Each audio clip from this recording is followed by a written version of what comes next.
नमस्कार अमरावती।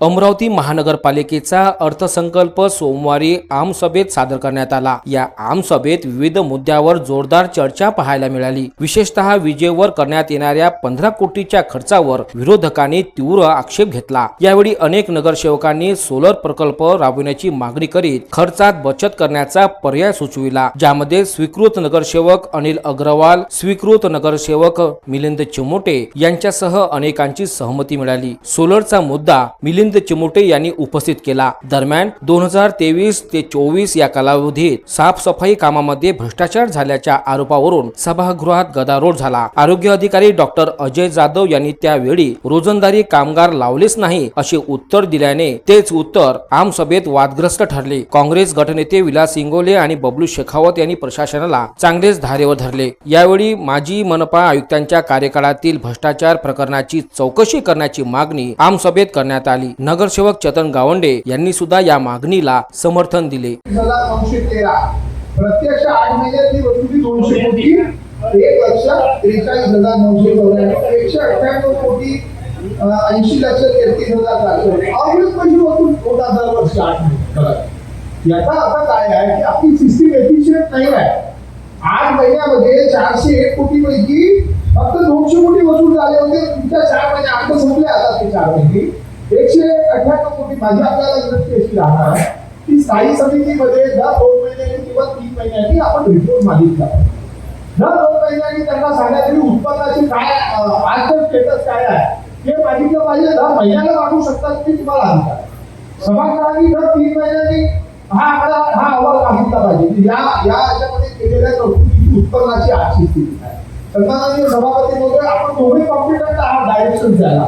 आपण आपल्या स्तरावर दर 2 महिन्यांनी आपण जर आढावा घेतला तर त्याला आपल्याला माहित राहील शेवटी बजेट काय असतं। बजेट हा असा असतो आपल्या प्रतिबिंबाचा, तर म्हणून दर 2 महिन्यांनी तुम्ही आढावा घेतला पाहिजे। दर 3 महिन्यांनी आपल्याला योग्य वाटत असेल तर या सभागृहाने आढावा घेतला पाहिजे उत्पन्नाचा।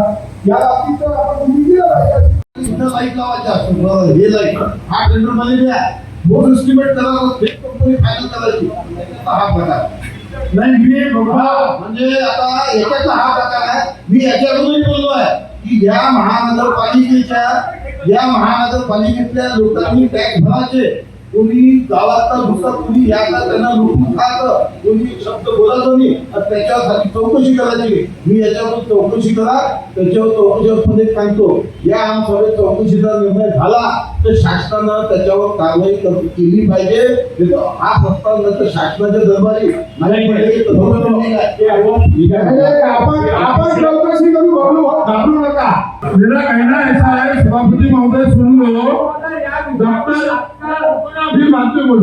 डॉक्टर जाधव साहेबांनी जे सांगितलं की हा खर्च जरी तरतूद झालेली असली 2 वर्षामध्ये 5 कोटीची, मला असं म्हणायचं आहे त्यावेळेला मेहता मॅडम जरी अधिकारी असल्या तरी डॉक्टर जाधव त्यांचे असिस्टंट होते त्या विभागामध्ये।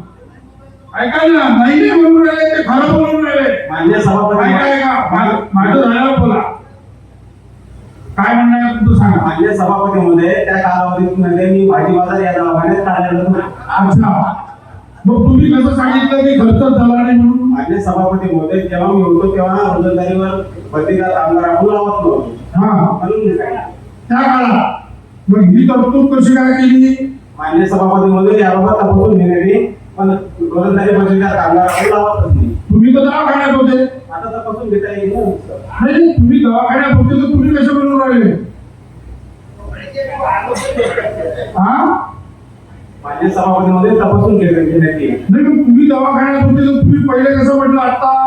मान्य सभापती मध्ये मी जरी होतो त्या तुम्ही स्वतःच्या भागात होतो तेव्हापासूनच मी रोजंदारी आता कसं खरं बोलले तुम्ही? तुम्ही स्वच्छता विभागात होते आणि त्या दरम्यान ही जी तरतूद करण्यात आली 5 कोटी रुपयाची 2 वर्षामध्ये, हे त्या आष्टीकरांच्या प्रशासनाच्या काळात झालेला टोटल भ्रष्टाचार आहे। असे किती भ्रष्टाचार आता पुढे येणार आहे?